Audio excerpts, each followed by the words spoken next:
It's been a while since I shared with you guys the audiobooks we've been listening to, and that is because of two main reasons, which let me share with you about in this video. Hi guys, I'm Kathleen Lewis. I'm a homeschool graduate and a homeschool mom to two, one of which is a 4-year-old who loves audiobooks and listens to it a lot. So we've had a few new audiobooks that we've listened to within the last 3 months. Most of the listening material comes from two categories, which I'll share about in a minute, but let me hit the new ones first. The first one is The Trumpet of the Swan by E.B. White. I actually like this better than Charlotte's Web. The Trumpet of the Swan is a hilarious book about a young trumpeter swan who was born without a voice. He can't trumpet at all. So his dad decides to take it upon himself to raid and rob a music store to get him a trumpet so that the young man can eventually grow up, have a mating call, get himself a mate, and have a family. The young trumpeter swan is actually not that happy with his dad. He doesn't want his dad to be a criminal and indebted for the rest of his life, so he proceeds to go out and earn money using his trumpet in order to pay off his dad's debt. It is a hilarious book, and definitely, I think, my favorite over Charlotte's Web.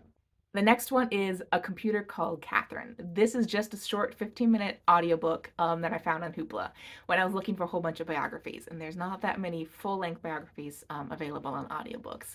But my son is an astronomy enthusiast, and Catherine was one of the people who calculated the math behind getting a rocket off of Earth and to the moon.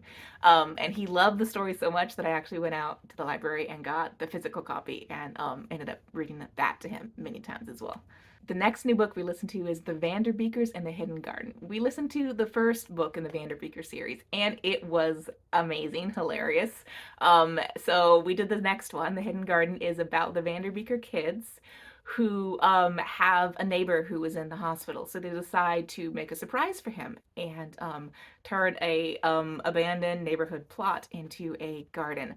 But they did this in secret without most of the adults in their life knowing. And it is a great story about service, a little bit of adventures and trouble that they get into. So I would definitely recommend it. The last new book we listened to is Mrs. Pigglewiggle. This one is a hoot. Mrs. Pigglewiggle is assisting parents and kids in developing, I guess, character qualities in very unusual ways. There was this girl who hated just doing chores, dishes, making her bed, etc. So Mrs. Pigglewiggle showed her how to be very imaginative as she did it, like a princess in a tower, and she could not get out until she made her bed. Or there was this boy who refused to clean his room, so she advised his mom to let him be messy. And so eventually the kid had such a big mess that he could not physically go out of his room. His mom had to feed him via garden hose and a rake bringing food up to his window.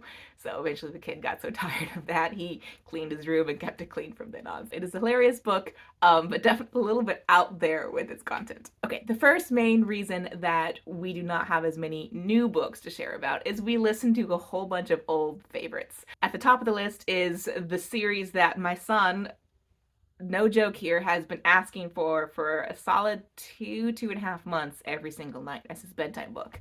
The Zoe and Sassafrass Science series. All 8 books in the series he has been just listening to on a loop. And yeah, I was wanting him to listen to something other than that, so I suggest we go back to Henry Huggins. So he's also been listening to Henry Huggins on a loop. The 6 books, I think, in that series I got borrowed from Hoopla. So he's been chugging through those as well.